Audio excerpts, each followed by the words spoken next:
प्राचीन रोम शहर में राजा सीजर अपने सैनिकों के साथ दरबार की तरफ बढ़ रहा था। एक दरबारी कहता है, कल एक साइक्लॉप्स ने हमारे किसानों को जंगल में मार डाला, हमें जल्द ही कुछ करना होगा। सीजर कहता है, फीबो मार्कस को संदेश भेजो ताकि वो साइक्लॉप्स को पकड़ सके। ये कहकर वो अपने दरबार की तरफ बढ़ता है। अगले ही दिन रोम का मशहूर योद्धा मार्कस कुछ सैनिकों के साथ जंगल में आता है। वो कहता है, रुको, वो एक आंख वाला शैतान यहीं आसपास ही होना चाहिए, चलो सैनिकों आगे बढ़े। इसके बाद मार्कस अपनी योजना पर काम करता है ताकि वो साइक्लॉप्स को पकड़ सके। उसने अपनी तरफ से पूरा जाल बिछा दिया था और तभी साइक्लॉप्स वहां आ जाता है। उसे देखकर मार्कस चिल्लाता है, हमला। ये सुनते ही सैनिक साइक्लॉप्स की तरफ बढ़ते हैं, लेकिन उसे पकड़ पाना आसान नहीं था। कई सैनिक उस पर तीरों से हमला करते हैं, जिससे साइक्लॉप्स घबरा जाता है और जाल में गिर जाता है। अब सैनिकों ने भी साइक्लॉप्स को पूरी तरह से घेर लिया था और तभी मार्कस कहता है, सैनिकों, हम इसे शहर में लेकर जाएंगे, चलो इसे जंजीरों में जकड़ो और इसकी आंख पर पट्टी बांध दो। ये सुनकर सैनिक जल्द ही साइक्लॉप्स को कैदी बना लेते हैं। दूसरी तरफ शहर में गुलामों से काम लिया जा रहा था। तभी सिवा हंटर मारकर कहता है, उठ, चल काम कर। बेरहम सिवा हमेशा गुलामों पर जुल्म करता था, जिससे सभी गुलाम दुखी थे। रॉबिन कहता है, अभी नहीं दोस्त, जब मौका मिलेगा तब हम इसे जरूर मारेंगे। उधर शहर के दूसरी तरफ हलचल शुरू हो गई थी, क्योंकि मार्कस वापस आ चुका था। फिर वो एक जगह पर रुककर कहता है, मेरे शहर के लोगों, मैं लौट आया हूँ और अपने साथ उस शैतान को भी लाया हूँ जो खतरनाक है और आदमखोर भी। इसके बाद सभी लोगों को साइक्लॉप्स दिखाया जाता है, जो भूख के कारण बहुत गुस्से में था। कुछ देर बाद साइक्लॉप्स को शहर के बीचों बीच बांध दिया गया था, जिसके बाद शहरी लोग उसे परेशान करने लग जाते हैं। लेकिन वो भूल गए थे कि उनकी जरा सी चूक उनके लिए काफी भारी पड़ सकती है। साइक्लॉप्स की ताकत देखकर मुख्य सलाहकार फीबो कहता है, सीजर, मेरे दिमाग में एक ख्याल आया है, क्यों न इस साइक्लॉप्स को युद्ध के मैदान में इस्तेमाल करें। सीजर को फीबो की बात अच्छी लगी और वो मान जाता है। अगले दिन सुबह यह गुलाम लड़की बारबरा, जो गुलामों को खाना देती थी, वो आज रॉबिन के लिए ब्रेड लाई थी, क्योंकि आज रॉबिन का जन्मदिन था। रॉबिन को ब्रेड देकर वो अपने मालिक सिवा के घर की तरफ बढ़ ही रही थी कि तभी सामने का नजारा देखकर वो डर जाती है। अब साइक्लॉप्स को देखकर सिवा और बारबरा तेजी से भागते हैं। साइक्लॉप्स किसी तरह रात को आजाद हो गया था। सिवा भागकर गुलामों के पास आ जाता है, जबकि बारबरा अभी बाहर ही थी। तभी रॉबिन कहता है, पीछे हट, उसे भी अंदर आने दे। तभी एक गुलाम गुस्से में आकर सिवा का गला काट देता है। अब बाहर साइक्लॉप्स सैनिकों को मार रहा था, जबकि अंदर रॉबिन कहता है, सिवा की मौत की सजा हम सबको मिलेगी, हमें यहाँ से हर हाल में भागना होगा। वैसे भी सेना अब शैतान के पीछे है, हमें इस मौके का फायदा उठाना होगा। फिर वो सिवा की अंगूठी निकाल कर कहता है, अब से मैं ही तुम्हारा मालिक हूँ और मैं ही तुम लोगों को सुरक्षित यहाँ से निकालूंगा। इसके बाद सभी गुलाम वहाँ से भाग जाते हैं। उधर साइक्लॉप्स शहर के बीचों बीच पहुँच चुका था। फिर सैनिक भी जल्द ही वहाँ पहुँचकर उसे घेर लेते हैं।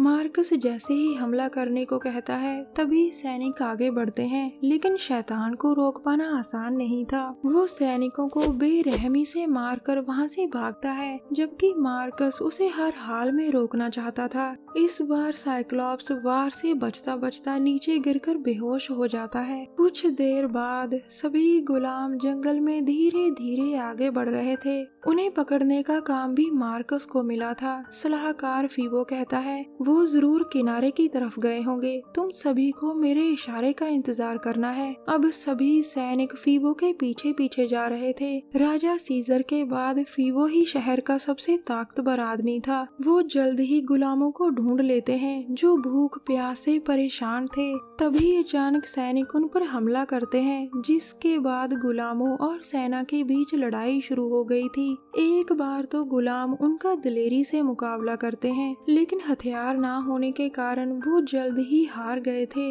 अब फीबो सिवा की अंगूठी देखकर कहता है, इसी ने अपने मालिक सिवा को मारा था। सैनिकों, इसे सूली पर चढ़ाने की तैयारी करो। सैनिकों ने बारबरा को भी पकड़ लिया था। तभी रॉबिन को देखकर मार्कस कहता है, रुको, इसे आजाद करो। फिर वो फीबो को बताता है, ये कभी मेरा गुलाम था, मैंने कुछ ही देर बाद इसे आजाद कर दिया था। लेकिन फीबो कहता है, इसने मेरे दोस्त सिवा को मार डाला, इसे मैं अब साइक्लॉप्स से लड़ाऊंगा। सैनिकों, ले जाओ इसे। मार्कस को भी पकड़ो, इसने मेरी आज्ञा नहीं मानी, ये भी अब गुलामों के साथ रहेगा। इसके बाद सभी को कैदी बनाकर शहर की तरफ ले जाया जाता है। अगले दिन युद्ध के मैदान में रिंग मास्टर डेविड कहता है, रोम शहर के आजाद लोगों, आप सभी का युद्ध के मैदान में स्वागत है। आप लोगों ने शेर का मुकाबला इंसान से होता देखा है, लेकिन अब मुकाबला होगा साइक्लॉप्स और इंसान के बीच। ये सुनकर सभी लोग बहुत खुश होते हैं और तभी कुछ गुलामों को मैदान में भेजा जाता है। उन्हें सिर्फ एक तलवार और एक कवच देकर साइक्लॉप्स को आजाद कर दिया जाता है। वो शैतान आते ही गुलामों को मारने लगता है, उन्हें काटने लगता है। एक को तो वो कच्चा खा गया था। अब आखिरी गुलाम मुकाबला करने की कोशिश करता है, लेकिन साइक्लॉप्स उसे भी मारकर खा गया था। इसके बाद आदमियों की भी लड़ाई होती है और उसे देखकर भी लोग बहुत खुश होते हैं। कुछ देर बाद डेविड कहता है, आज की आखिरी लड़ाई होगी मार्कस और साइक्लॉप्स के बीच, लेकिन शहर के लोग इसका विरोध करते हैं। वो अपने चहेते योद्धा को मरते नहीं देखना चाहते थे। लोगों का विरोध देखकर सीजर कहता है, मेरे शहर के लोगों, मैं तुम लोगों के फैसले का सम्मान करता हूँ। मैं खुद नहीं चाहता कि मार्कस अकेला ही साइक्लॉप्स का मुकाबला करे। चलिए देखते हैं कौन है वो खुश नसीब गुलाम जो मार्कस का साथ देगा। ये कहकर वो बॉक्स में से पर्ची उठाता है, जिस पर लिखा नाम देखकर डेविड कहता है, मार्कस का साथ देने आ रही है गुलाम बारबरा। सभी लोग बारबरा को देखकर हंस रहे थे।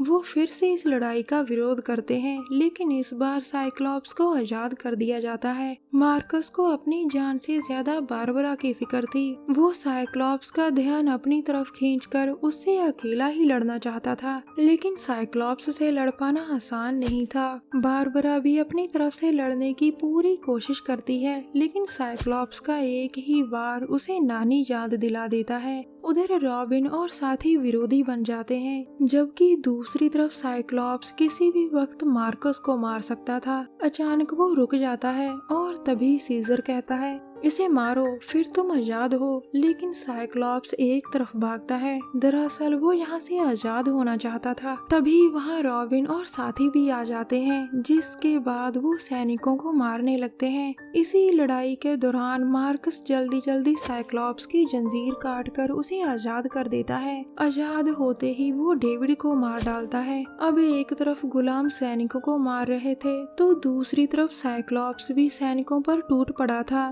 दोनों ओर जोरदार लड़ाई हो रही थी, जिसे देख फीबो कहता है, शहर के बाकी सैनिकों को बुलाओ। उधर मार्कस सैनिकों को गाजर मूली की तरह काट रहा था। सीजर के बचे हुए सैनिक साइक्लॉप्स को रोकने की कोशिश कर रहे थे, लेकिन वो सीजर को पकड़कर एक ही झटके में उसकी गर्दन तोड़ देता है। अब साइक्लॉप्स पूरे गुस्से में था, क्योंकि वो सिर्फ यहाँ से आजाद होना चाहता था। तभी फीबो दूर से ही उस पर वार करता है, जिसके बाद वो मर जाता है। अब मार्कस के सामने साइक्लॉप्स की लाश थी, जो सिर्फ आजादी चाहता था। वो गुस्से में कहता है, शैतान ये नहीं, तुम हो फीबो, जो इंसानों को गुलाम बनाकर रखना चाहता है। ये कहकर वो एक ही झटके में उसका सिर काट देता है। इसके बाद वो कहता है, रोम के लोगों, हम सभी आजाद हैं, अब कोई किसी का गुलाम नहीं होगा। कहानी के अंत में सभी गुलामों को आजाद कर दिया जाता है। आखिर में दोस्तों, जो इंसान दूसरों को गुलाम बनाकर रखे,